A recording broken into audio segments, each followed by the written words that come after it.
Okay, so now I'm going to talk about hashing. Now, the idea behind hashing is that we want to store a set of elements, for example, a set of integers, keys, or words that form a dictionary in a more efficient manner so that we can search for things more quickly. So, if you have a dictionary of, say, 1,000 words or 10,000 words, you want to search for something and see if a word is there. We don't want to search all the 10,000 words and then decide the word is there or not there. So that's the idea. And for that, we use what is called a hash table. So we'll store the keys or what are the words you want to work on a hash table. We do that in two ways, what is called a open hashing or a closed hashing. Now, so let's just go through some examples. Now, let's say these are the keys that are given to you, and we want to store them in a hash table. Now, with open hashing, we can really store any number of keys you want. So, here I have a hash table whose index values range from 0 to 10, which means the index number of index values is 11. But that doesn't mean that you can store only at most 11 elements. You can store actually any number of elements you want. So the way we normally do that is we have a hash function, and the hash function is typically a divisor mod based function, and this divisor is typically a prime number. The reason why we use like this is now for any given key it returns an index value ranging from 0 to 10, which really corresponds to these index values, and we index the hash value into that index and then store the key there. So we'll start with, say, 30. 30 mod 11 is 8. There's nothing over here at 8, so we put 30 here. Now 20 mod 11 is 9. We index into this, nothing already, anything there, so index insert 20 over there.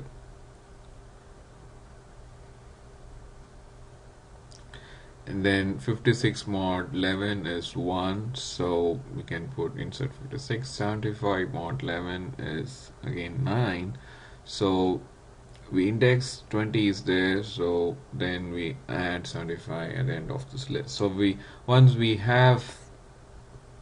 add elements like this, it forms like a list, okay, or a linked list basically. Then 31 mod 11 is going to be 9, which is this, so you can really insert at the end of this list. And 19 mod 11 is 8, so you can really insert after 30. So one characteristic of choosing prime numbers, or one reason why we choose the divisor should be prime integers, is it's more likely to evenly distribute the elements throughout the hash table. Even though in this case we don't have a very even distribution, it's better than having one long chain where all the keys match to the hash the same hash value or the index. So if all those 6 keys are chained like this, then it is as same as storing the elements in the form of an array, right? Okay, so now let's kind of compare what is called the brute force approach of storing evaluating the list of keys. We did in chapter 1 what is called a sequential search. So if you want to search for, say, 30, all we do is check if the first index is 30. If not, we check whether this is 30 and so on until we reach the end of the array, right? So if you want to find the worst case number of comparisons for an unsuccessful search, you would really, in this example, encounter 6 comparisons, right?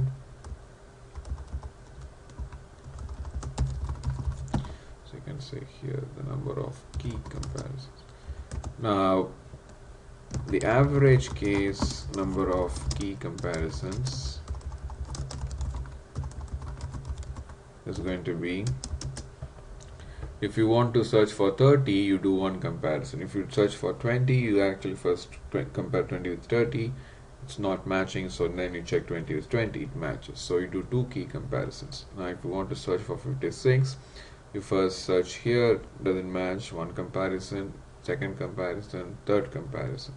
So the average number of key comparison case number of key comparisons is going to be one key comparison for 30, so that is one key,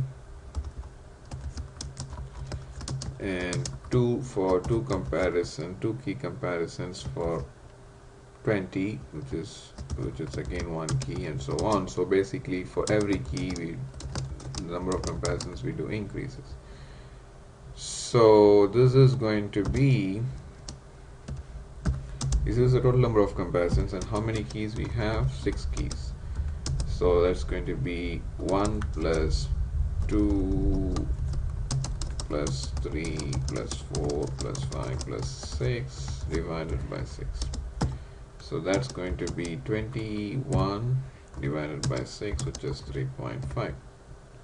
Actually, in general, if you have n keys, it will come out to be 1 plus 2 plus 3 plus so on plus n over n, right? So this is going to be n times n plus 1 over 2, and the whole thing divided by n, so it is 2n. So that comes out to be n plus 1 over 2. So this is something you need to know. The average number of key comparisons, if you do a brute force sequential search, it is n plus 1 over 2, which we did actually in the first chapter if you go back and check. Actually, this is for number of key comparisons for a successful search, because we are going to search only for those elements which are there in the array. So now let's go to the hash table based approach, which is actually we are doing open hash table. So the open hash table, the worst case number of key comparisons in this case is going to be, if you happen to search for say 31, you index into 9 and then compare 31 to 20, not matching, compare with 35 and then compare 31, so you have 3 comparisons. On the other hand, if you search say something for 42, for example, if you search for 42, mod 11 is going to be what? 9. So you index into this and you compare with all those things and doesn't match, right? So with 3 comparisons you can say 42 is not there. What about 40 mod 11 is going to be 7, and when you index into this, you right away see there's nothing here, so you can right away say there's no, to really do 0 comparisons. So 40 is not there. Okay, so the worst case, we have to go to the entire list, right? So the worst case number of key comparisons in this example is going to be 3. Now let me introduce a general term called the load factor. The load factor is nothing but, if you really have say m index values and say n keys, you really want to distribute all those n keys equally across those m cells. So the load factor is what is n over m. Okay, so the at the average case, we want to really go over a linked list of size n over m. Okay, so the average case complexity in general, so the worst case complexity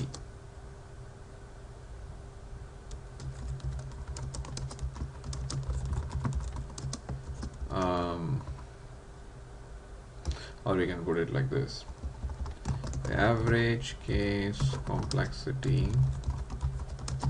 for an unsuccessful search. If you search for something and it is not there, we would like to go through only n over m comparisons, theta of n over m. Now, at the worst case,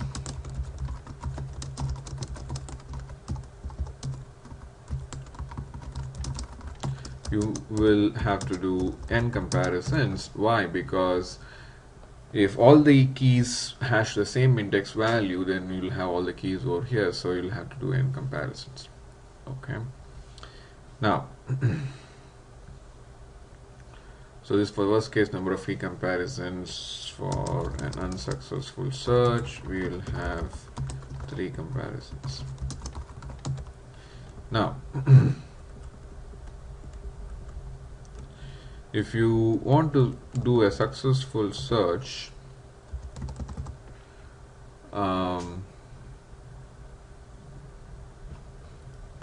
which means you're searching for any of those 6 elements, how many key comparisons you'll be doing? If you search for 56, you compute 56 mod 11, it indexes into 1 and it matches right away with 1 comparison. Similarly, if you search for 30, it matches with 1 comparison. If you search for 20, it matches with 1 comparison. So the number of key comparisons for those 3 keys, it's going to be 3 comparisons. Sorry, 1 comparison for each of those 3 keys, plus if you search for 19 or 75, you do compare 1 with 30 and then it's 19. If you want to search for 75, compare 20 and then 75.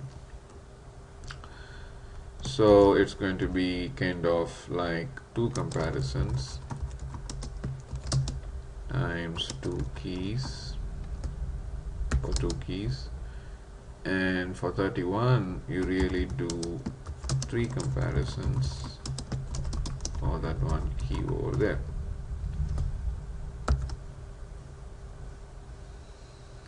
So this then the whole thing divided by how many keys are there? 6 keys. So that's going to be 3 plus 4 plus 3 divided by 6, which is going to be 10 over 6 again, so it's going to be 1.7. So that's better than what? So this is what we did just now, is the average number of key comparisons for a successful search. If you're searching for something that's going to be there, this is what it is. Okay. Now let's do the same thing on what is called a closed hash table. In a closed hash table, the situation is we can fill up the hash table only at most with m elements. If the size of the hash table is going to be m, in this case it is 11, we can store only at most 11 elements in this hash table. Okay, so we'll start with all these index values. So find the hash value. So 30 mod 11 is 8, so you start with here 8, nothing is here, so you can insert 8, so 30. Then 20 mod 11 is 9, nothing is there, so you can insert 20. 56 mod 11 is 1, nothing is there, you can insert 56. 75 mod 11 is going to be 9. You see, when you index here, something is already there, right? So you put 75 into the next cell. So this is called a collision. It indexes into 9, but already a key is there, so you cannot insert 75 over here. So that is what is called collision, and we resolve collision by just trying to put that key in the adjacent cells. And if an adjacent cell is not empty, we keep searching until we find an adjacent cell, find a cell that is empty. And if no cell is empty, which means the whole hash table is filled up, which means you have reached the size of the hash table and we cannot insert any new element. Okay, so that's the idea. So we put 75 over here. Now 31 mod 11 is going to be again 9, so we index here, something is there, we index here, something is there, Now we can wrap around and put 31 over there. 19 mod 11 is 8, so we index at 8, something's there, so all the adjacencies are filled up, and you can put only 19 over there, right? So this last set of cells, the row are the contents of the hash table. Now if you compare with respect to the number of key comparisons, let's do this. The worst case number of key comparisons you will end up doing will be again that of n for an unsuccessful search, because if you search for something that's not there, you index into a cell, and if it doesn't match there, since we store things in the adjacent cells, we have to really go through all the adjacent cells and then say that key is not there. So the worst case number of key comparisons for an unsuccessful search is going to be that of n, right? Now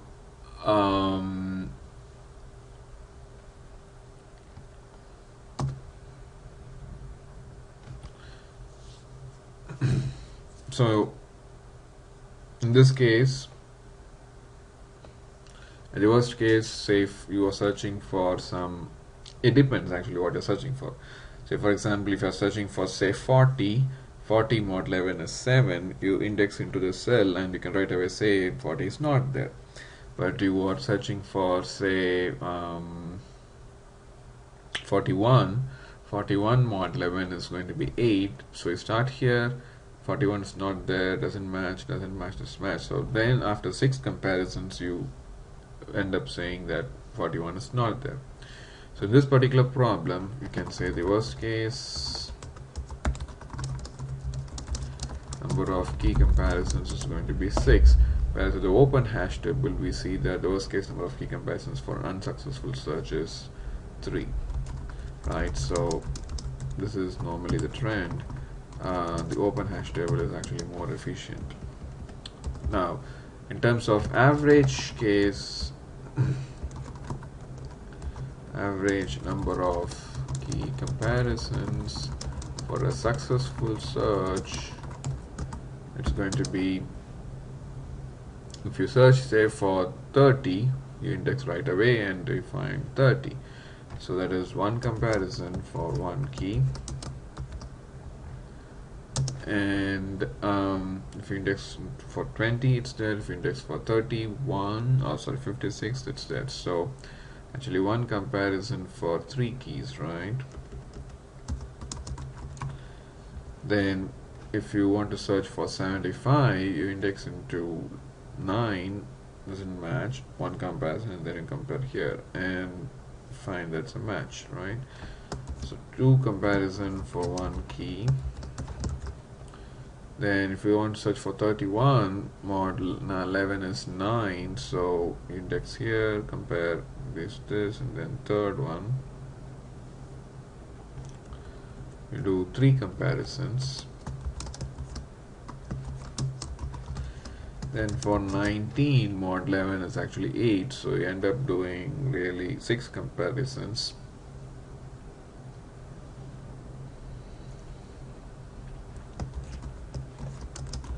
For a key.